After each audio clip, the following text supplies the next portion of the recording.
Let's bring in our CNN White House correspondent, Caitlin Collins. Caitlin, we have had days of head-spinning comments from the president about Russia and Putin. What's the latest you're hearing over there? Well, Wolf, we're continuing to see this divide between the president and his own administration officials continue to deepen over Russian meddling in the election. The president has been inconsistent at best on his statements about this, now telling CBS that he would hold Vladimir Putin responsible for this, even though he declined to do so when they were standing right next to each other during that press conference in Helsinki. Meanwhile, the president's handpicked FBI director, Christopher Wray, saying there is no doubt in his mind that Russia meddled in the election and will try to do so again, as well as the DHS chief, Kirstjen Nielsen, saying that she also concludes and agrees with the intelligence community's assessment that Russia did meddle in the election. Now, she expressed some hesitancy over their conclusion that they meddled in the election to help President Trump. That is what they have concluded. But she did say that she does believe Russia will continue to target the United States. Well, that comes after that fallout of the president's remark yesterday during the cabinet room meeting when he said that he did not believe Russia was still targeting the U.S. He said no in response to that question from a reporter twice.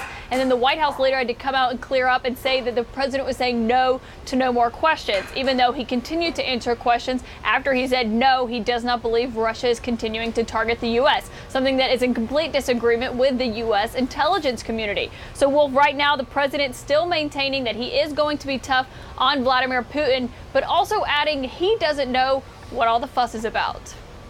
You know, it's interesting because the White House also says that President Trump is considering a truly shocking proposal for Russia to interrogate Americans, including a former U.S. ambassador in Moscow, a proposal put forward by Vladimir Putin. What's the reaction within the administration to that idea?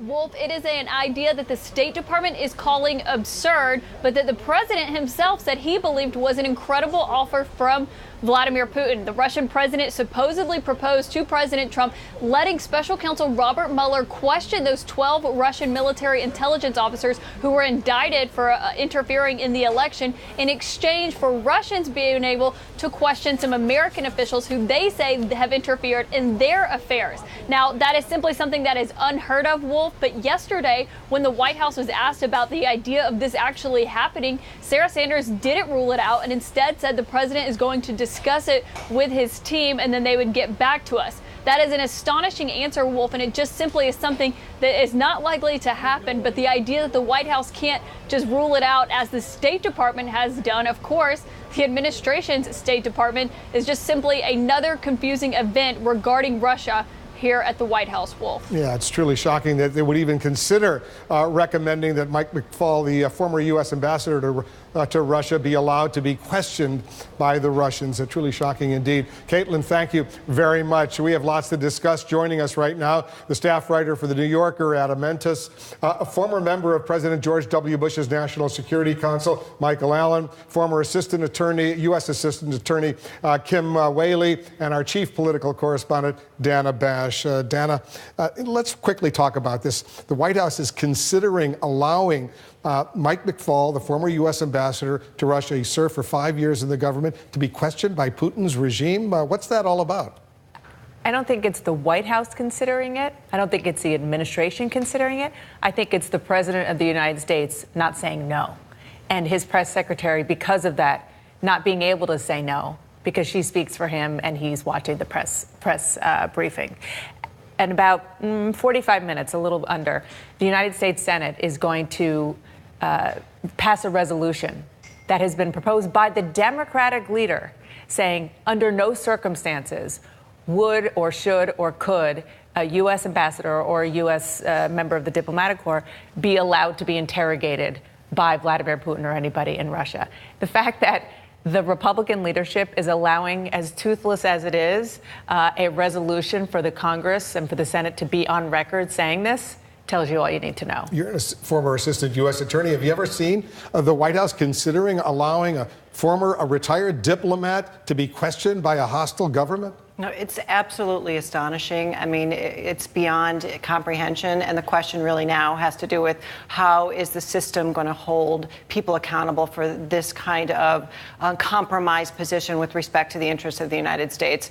And the fact that Congress is stepping up publicly in connection with some of the things the president's doing, the statements he made in Helsinki, in addition to this resolution, frankly, gives me some hope that our system is actually going to function to hold people accountable in a situation where clearly, there's no question this president is not putting the interests of the United States and American citizens first. And hopefully it won't break under the weight of this kind of problems at the upper echelons of government. My own suspicion, Michael Allen, is that the president doesn't like the former ambassador because he appears a lot on TV and he makes comments critical of the current president, and that may be one of the reasons he's open to this possibility. I think so. I think Putin put this to him in part because it seemed to have some political attractiveness to it.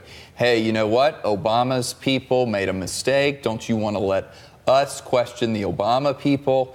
But I think it couldn't send a worse signal to the U.S. government. It would be akin to us sending a warfighter, a U.S. troop, over to a rogue regime for a show trial. It has to be knocked down by the White House today. I'm so glad the Senate is going to knock this down, probably 99-0 here in a few minutes. And so people wonder when the other branches of government are going to start to perk up. I think you're beginning to see it today. Adam, you want to weigh in on this? Yeah, I think also what Putin was doing in some ways was sort of taking advantage of Trump really just not having the experience to know that this is a non-starter. I mean, there's such deep distrust between our intelligence and law enforcement agencies and their agencies. Even though we cooperate in some ways, there is a fundamental distrust. And we're not going to be allowing them to question one of our former ambassadors. It's something that would never be accepted. But frankly, maybe Trump, because he talks about getting along with Russia, just didn't really understand how deep that distrust is. You say he took advantage. He's playing the president. And that is really one of the many reasons, but one of the main reasons why the president's fellow Republicans are so upset about that performance in Helsinki, never mind what we absolutely know nothing about with regard to the 2-hour private meeting, is because they are concerned because of the naivete, the inexperience, or the desire that the president has made very clear to be so solicitous to this dictator in Russia that he gets played.